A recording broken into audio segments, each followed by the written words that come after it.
Olá, seres curiosos, tudo bem? Eu sou a Cacá Oliveira. E eu sou a Anne Rodrigues. E vocês estão ouvindo Tá Por Dentro dessa História? Falaremos hoje sobre Escorpião, o 8º signo do zodíaco e o último que traremos aqui no podcast esse ano. Aliás, curiosos, depois do programa da semana que vem, nós vamos dar uma pausa para poder organizar o cronograma de 2025, que inclusive já está em andamento. Mas a gente vai dar mais detalhes sobre isso no próximo episódio. Então, focando aqui num dos signos mais intensos e vingativos do zodíaco, dedicamos esse capítulo da série para todas as escorpianas e escorpianos que nos escutam. Nossas referências para o episódio de hoje foram o portal Grécia Antiga, o site Astrolink, o site Personari, o blog Ave do Arqueiro e o site da Fundação Planetário. Então, gente, pra galera que tá mais antenada em astrologia, é de conhecimento geral que o signo de Escorpião é um signo muito 8 ou 80.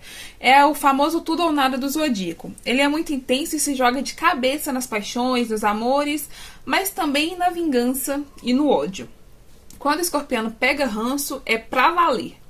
Isso já é um contraste com o signo anterior que a gente trouxe aqui, porque Libra gosta de equilibrar tudo, ser imparcial, e já Escorpião é frio ou quente, ele não tem o morno, ele não sabe ter aquele meio termo. Essa intensidade toda tem um lado bom e um lado ruim, como qualquer outra característica que a gente está sempre trazendo aqui dos signos e tudo mais. Um exemplo claro é a convivência com o escorpiano, que pode ser muito difícil, porque ele tem todo esse ímpeto, esse fervor, essa intensidade, e isso faz com que ele se torne alguém flexível, sabe? Aquela pessoa cabeça dura, que não muda de ideia por nada. Então, ele pode ser assim. E ele também pode ter muita dificuldade em demonstrar tudo o que sente. Aí ele acaba guardando as emoções para si, uma hora ou outra ele explode em cima das pessoas e sai magoando todo mundo ao redor dele. E quando é sobre magoar alguém, Escorpião realmente consegue, já que é um signo muito ligado aos sentimentos, ao emocional e tudo mais. É um signo de água, né? O elemento de água por si só traz toda essa carga emocional, que é uma coisa que também vimos em Câncer. Os nativos desse signo são muito observadores e, juntando isso a toda essa carga energética e profunda, eles acabam sendo pessoas muito intuitivas e com um forte senso investigativo. Escorpião também é um signo muito ligado ao oculto, ao secreto, ao autoconhecimento e a pensamentos místicos. E essa última característica também pode ser algo que faz conexão com o elemento água, porque Peixes, sendo o terceiro signo pertencente a esse elemento, carrega todo esse aspecto mais espiritual e uma visão mais mítica também. Com esse lado discreto, o forte apelo emocional e com uma incrível habilidade de sedução, os escorpianos e escorpianas podem acabar pendendo para manipulação também. Ao contrário de seu oposto complementar Touro, que é mais franco e direto nas situações. E por falar em sedução, já que a Anne puxou aqui o tema, essa é uma outra característica gritante em Escorpião, que quem sabe um pouquinho de astrologia também tem noção disso. Esse signo está muito ligado ao erotismo e à sexualidade, de uma forma geral. Os escorpianos gostam e muito de seduzir, são amantes intensos e se entregam de corpo e alma em momentos íntimos. Assim como os librianos. Eles apreciam bastante aquela coisa de flertar, paquerar e são muito sensuais também.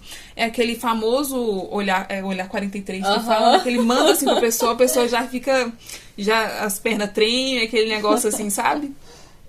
Bom, mas como a gente disse antes, os nativos de Escorpião podem ter uma certa dificuldade em demonstrar os sentimentos, né? E isso traz uma insegurança e um nível de fragilidade nos relacionamentos afetivos, sendo eles amorosos ou não.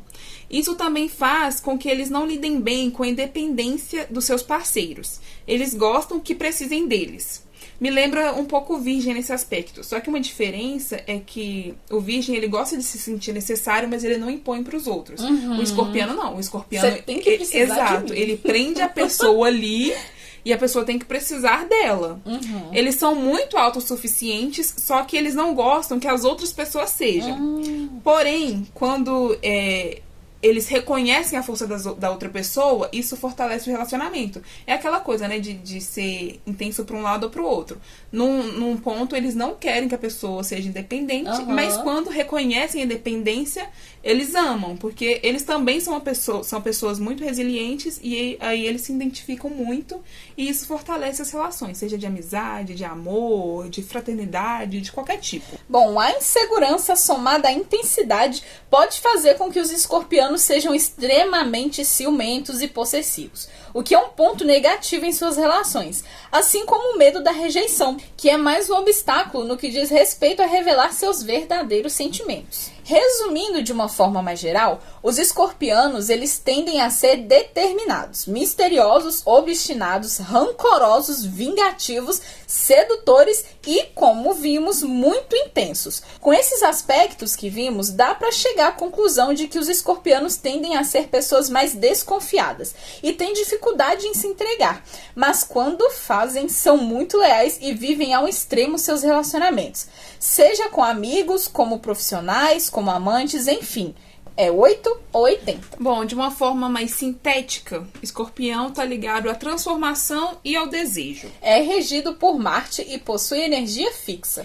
As datas de início e fim de seu ciclo podem variar, como todas as outras, e seu período está entre mais ou menos 23 ou 24 de outubro e aproximadamente 22 de novembro. E, como dissemos várias vezes, é pertencente ao elemento água, assim como Câncer e Peixes. E como a Anne trouxe mais cedo, o oposto complementar do signo de Escorpião é Touro. A gente normalmente usa o termo signo sombra, mas aqui signo sombra e oposto complementar acaba tendo a mesma finalidade.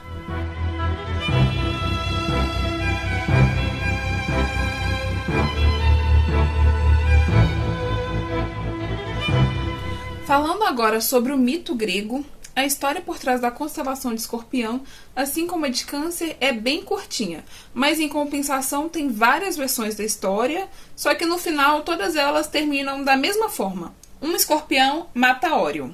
Então, para começar, bora entender quem é Órion?